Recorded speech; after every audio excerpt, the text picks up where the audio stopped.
வணக்கம் உறவுகளே, எல்லாரும் எப்படி இருக்கீங்க? நான் ரொம்ப நல்லா இருக்கேன் உறவுகளே. அதாவது போன வீடியோவோட கண்டினியூ தான் இது பார்ட் 3. ஊசி போட்டதால் என்ன நடந்தது அப்படின்னு ஹாஸ்பிட்டலில் செக் பண்ணி எம்ஆர்ஐ ஸ்கேன்லாம் எடுத்தோங்க. எடுத்ததுக்கப்புறம் அதுலேயும் எதுவுமே என்னன்னு தெரியல. பட் பாடி ஃபுல்லாக செக் பண்ணணும் அப்படின்னு சொன்னாங்க. பட் அதுவும் செக் பண்ணோம். பட் அதுலேயும் என்னன்னே கண்டுபிடிக்க முடியல, அந்தளவுக்கு ஆயிடுச்சு. சரி அப்படின்னு சொல்லிட்டு ஒரு 3 நாள் வெயிட் பண்ணணும் அப்படின்னு சொன்னாங்க. எம்ஆர்ஐ ஸ்கேன் எடுத்து ஒரு 3 டேஸ் வெயிட் பண்ணுங்க. 3 டேஸ் வெயிட் பண்ண பிறகு கூட அதுலேயும் என்ன தான் அப்படின்றதே தெரியல அப்படின்னு சொல்லி அவங்களே ரொம்ப கன்ஃபியூஷன் ஆகிட்டாங்க. இப்படிலாம் எதுவுமே நடந்தது இல்லையே அப்படின்னு. ஏன்னா என்னை பற்றி நிறைய டீட்டெயில் அவங்க கேட்டாங்க. என்னோடய ஃபேமிலி பற்றி, அப்புறம் எங்கள் அம்மா, எங்கள் அப்பா இவங்களெல்லாம் பற்றி நிறைய கேட்டாங்க. ஏன்னா அவங்களுக்கெல்லாம் இந்த மாதிரி எதுவும் இருந்திருக்கா, பரம்பரை வழியாக இந்த மாதிரி எதுவும் நோய் வருதா அப்படின்ற ஒரு டீட்டெயிலாம் நிறைய கேட்டாங்கங்க. பட் நிறைய விஷயங்கள் சொன்னான், இருந்தாலும் அவங்களால கண்டுபிடிக்க முடியல. ஆனால் லாஸ்ட்டாக ஒரு விஷயம் சொன்னாங்க. என்னென்னா இது எதுலேயுமே தெரிய மாட்டேங்குது. என்ன தான் அவங்களுக்கு நடந்திருக்கு, என்ன நோய் அப்படின்றதே ஒன்றுமே தெரிய மாட்டேது. நம்ம லாஸ்ட்டாக ஒன்று அதாவது என்னென்னா அந்த கட்டி இருக்குல்ல, அதை நம்ம ஊசி வச்சு குத்தி அந்த சதையை எடுத்து அதை லேபுக்கு அனுப்பிச்சு அது மூலமாக நம்ம என்ன அப்படின்னு சொல்லி கண்டுபிடிக்கலாம் அப்படின்னு சொன்னாங்க. அது பேர் பயோசிக்கா என்னமோன்னு சொன்னாங்க. எனக்கு தெரியல அதை பற்றி. அப்படின்னு ஒரு வழி இருக்குது, தான் லாஸ்ட் வழி. அதை தான் பண்ண முடியும். ஏன்னா எம்ஆர்ஐ ஸ்கேன் எல்லாமே ஸ்கேன் பண்ணி பார்த்தாச்சு. பட் எதுலேயுமே காமிக்க மாட்டேது. அப்போது நம்ம அந்த லாஸ்ட் வழி அதுதான். அது வேணால் நம்ம எடுத்து பார்க்கலாம் அப்படின்னு சொல்லி சொன்னாங்க. என்னோடய ஹஸ்பண்டும் சரி பார்க்கலாம் அப்படின்னு சொல்லிட்டு எனக்கு மயக்க ஊசி மாதிரி அந்த மரமரப்பு இருக்குது பார்த்திங்களா, ஒரு இன்ஜெக்ஷன் போட்டு ஊசி வச்சு குத்தி அந்த கட்டிக்குள்ளே இருக்க சதையை எடுத்தாங்கங்க. ஒரு சின்னதாக ஒரு 4 பீஸ் 5 பீஸ்க்கு தக்கன எடுத்து அதை லேபுக்கு அனுப்பிச்சாங்க டெஸ்ட் பண்ண. அதுவும்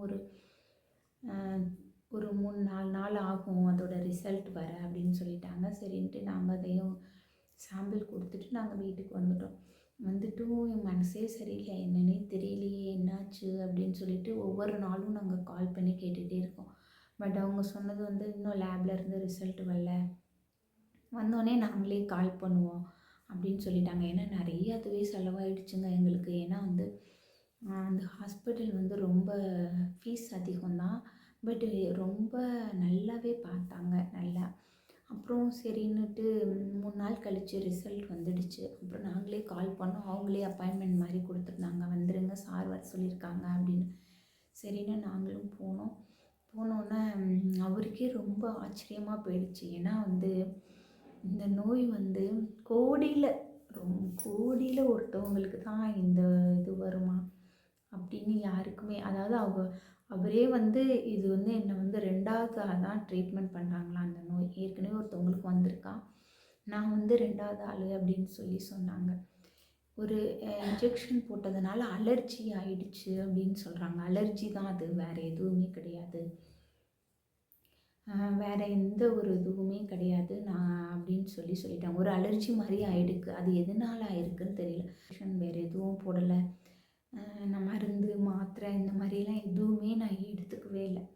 எனக்கு தெரிஞ்சு நான் போட்டது அந்த ஒரு இன்ஜெக்ஷன் மட்டும்தான். ஏன்னா அவங்களும் கன்ஃபார்மாக அதுவும் சொல்லலை. அப்புறம் சரின்ட்டு அலர்ஜி மாதிரி ஆயிருக்கு, நாங்கள் டேப்லெட் கொடுப்போம், நீங்கள் சாப்பிட்டுட்டே வாங்க. சாப்பிட என்ன ஆகும்னா அந்த கட்டி கரைஞ்சி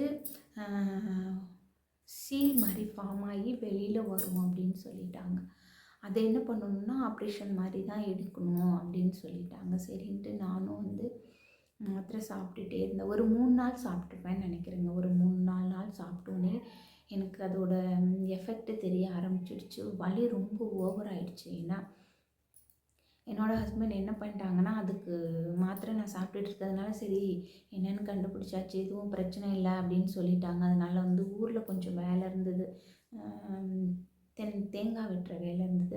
அதனால் நான் போயிட்டு தேங்காய்லாம் வெட்டிட்டு, ஏன்னா என்னையும் பையனையும் அழைச்சிட்டு போக முடியாது ஹாஸ்பிட்டலில், நீங்கள் இங்கேயே இருங்க, நான் போயிட்டு தேங்காய்லாம் வெட்டிட்டு நான் வந்துடுறேன் அப்படின்னு அப்படின்னு சொல்லிவிட்டு அவங்க மொதல் நாள் நைட்டு கிளம்பி போகிறாங்க. எனக்கு வந்து கூட இருக்கிறதுக்கு வந்து என்னோடய தம்பியை விட்டுட்டு போனாங்க. நான் என் தம்பி என்னை பார்த்துக்கிட்டான். நான் என் தம்பி என்னோடய பையன் 3 பேரும் தான் இருந்தோம். இவங்க இங்கே வந்துட்டாங்க. எங்கள் ஊருக்கு வந்தோன்னே நைட்டு மாத்திரை சாப்பிட்டுட்டு படுத்தா என்னால் தூங்கவே முடியலைங்க. அந்தளவுக்கு வலினா பயங்கரமாக வலிக்குது. என்னால் தாங்கவே முடியல. சரின்னு நான் என்ன பண்ணுறதுன்னு தெரியாமல் சரி அப்படின்னு வலியை பொறுத்துட்டு தான் நிறையாமல் தூங்கிட்டேன். காலையில் எழுந்திரிச்சு என்னோடய ஹஸ்பண்ட் ஃபோன் பண்ணேன். நான் ஊருக்கு வந்துட்டேன்ப்பா அப்படின்னு சொன்னாங்க. இன்றைக்கி வெட்டிடுவாங்க, இல்லைன்னா நாளைக்கு தேங்காய் வெட்டுவாங்க. நான் 2 நாளில் கிளம்பி வந்துடுறேன். நீங்கள் மாத்திரை சாப்பிட்டுட்டு பத்திரமா இருங்க அப்படின்னு சொன்னாங்க. இருக்க இருக்க என்னாச்சு, எனக்கு மாத்திரை போட போட வலி இன்க்ரீஸ் ஆகிட்டே இருக்குங்க. பயங்கரமாக வலிக்குது. எப்படின்னா ஒரு மாதிரி வலின்னா சொல்ல முடியாத அளவுக்கு அந்த வலிங்க. அந்த அளவுக்கு வலிக்கவும் நான் திருப்பி என்னோடய ஹஸ்பண்டுக்கு ஃபோன் பண்ணி என்னால் முடியல, எனக்கு ரொம்ப வலிக்குது, திருப்பி ஹாஸ்பிட்டல் போகணும், வாங்க வாங்க அப்படின்னா அங்கே நைட்டு கிளம்புனா தான் இங்கே காலையில் சென்னைக்கு வர முடியும். அப்படி இல்லைன்னா எங்கள் ஊரில் காலையில் கிளம்புனா கூட நைட்டு தான் வர முடியும். நான் மதியம் ஒரு 12 மணி இருக்கும் நான் வந்து சொல்லையில் அவர்கிட்ட. என் தம்பிக்கும் அந்த ஹாஸ்பிட்டல் தெரியாது, துணைக்கும் யாருமே இல்லையா, வேறு என்ன பண்ணுறதுன்னு இங்கேயே எங்கள் மாமியார் கிட்ட சொல்லிவிட்டு அவங்கள பார்த்துக்க சொல்லிவிட்டு என்னோடய ஹஸ்பண்ட் அப்போவே அந்த நைட்டே மறுநாள் நைட்டு கிளம்பி காலையில் விடிய காலையில் வந்துட்டாங்க. வந்தோடனே உடனே அப்பாயின்மெண்ட் போட்டு கிளம்பி போயிட்டோம். போனால் அவங்க பயங்கரமாக திட்டுறாங்க. ஏன் இவ்வளோ இங்கே வச்சுட்டு இருந்திருக்கீங்க, நான் தான் மாத்திரை போட்டோன்னே உங்களை வர சொன்னேன்ல, அப்போ வந்திருக்கணும்ல, ரொம்ப இதாகிடுச்சு அப்படின்னு சொல்லி இதை என்ன பண்ணணும்னா கிழிச்சு தான் அதை வந்து ஆப்ரேஷன் பண்ணி தான் வந்து அதோட அந்த சீல் ஃபார்ம் ஆகிருக்கு, அதை எடுக்கணும், க்ளீன் பண்ணணும் அப்படின்னு சொல்லிட்டாங்க. சரி ஓகே அப்படின்னு சொன்னால் 1.5 லட்ச ரூபாய் செலவாகும்னு சொல்கிறாங்கங்க. எங்களால் நாங்கள் அப்போதைக்கு எடுத்துகிட்டு போன காசு எவ்வளோன்னா வெறும் 3000 ரூபாய் மட்டும்தான் எடுத்துகிட்டு போனோம். அட்மிட் பண்ணணும்னு சொன்னாங்க. 3 நாள் ஹாஸ்பிட்டல்லே இருக்கணும், பார்த்துக்கணும், நிறைய விஷயங்கள் சொன்னாங்க. என்னோடய ஹஸ்பண்டுக்கு ரொம்ப பயமாயிடுச்சு. என்னென்னா இது மாதிரி வந்து ஒரு 5 சிட்டிகை வரணும், 5 தரம். இது எப்போல்லாம் இந்த மாதிரி வலி வருதோ, எப்போல்லாம் இந்த மாதிரி சீல் ஃபார்ம் ஆகுதோ அப்போல்லாம் நீங்கள் வரணும், இதே மாதிரி தான் எடுக்கணும் அப்படின்னு சொல்லிட்டாங்க. என்ன பண்ணுறதுன்னு தெரியல. எங்கள் ஊருக்கெலாம் ஃபோன் பண்ணுறோம், என்னோடய கொழுந்தனாருக்கெலாம் ஃபோன் பண்ணால் அவர் இவ்வளோ செலவாகும்னா என்ன பண்ணுறது, நீ கூட்டிகிட்டு ஊருக்கே வந்துடு, நம்ம ஊரில் வச்சு பார்த்துக்கலாம் அப்படின்னு சொல்கிறாங்க.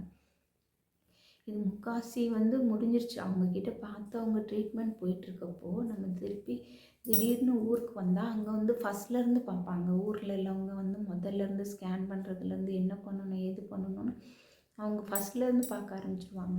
என்ன பண்ணுறதுனே தெரியல. அப்புறம் நாங்கள் டாக்டரை சொல்லவும் சரி நாங்கள் கன்சல்ட் பண்ணிவிட்டு சொல்கிறோம் சார் அப்படின்னு சொல்லிட்டு நாங்கள் வெளில வந்து உட்காந்துருந்தோம்.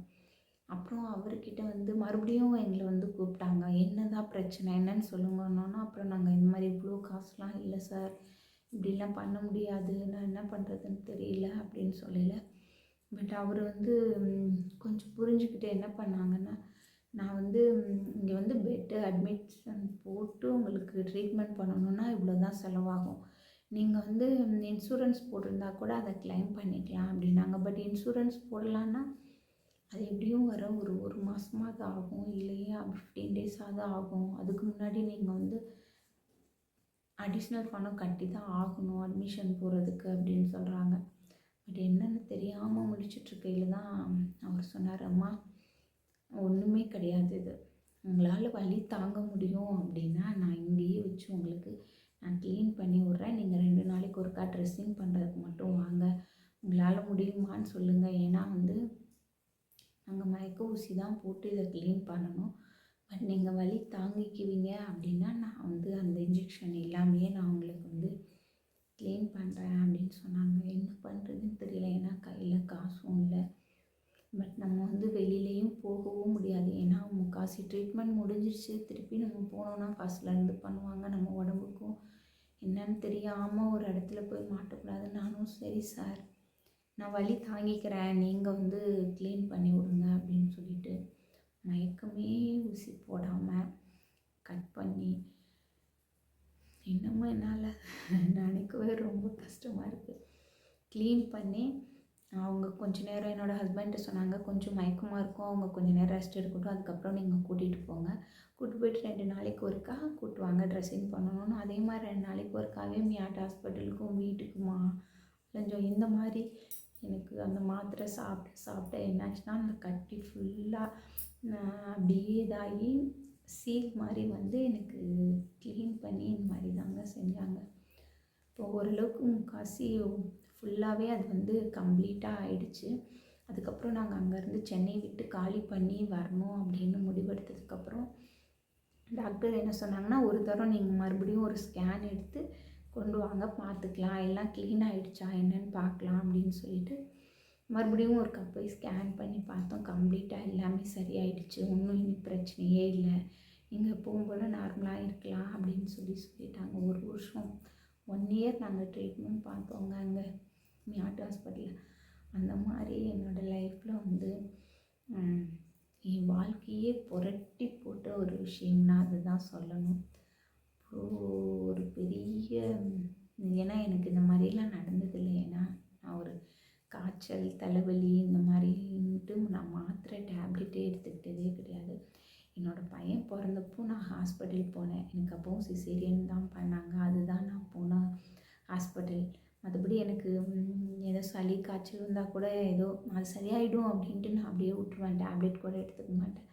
அப்படி இருந்த என் உடம்புல வந்து எனக்கு ஒரு பெரிய ஒரு அதிர்ச்சியானதுன்னா இதுதான். இப்போது ரொம்ப சூப்பராக இருக்கேன், நல்லா இருக்கேங்க, எல்லாம் சரியாயிடுச்சு. கடவுள் புண்ணியத்தில் நல்லபடியாக இருக்கேன்.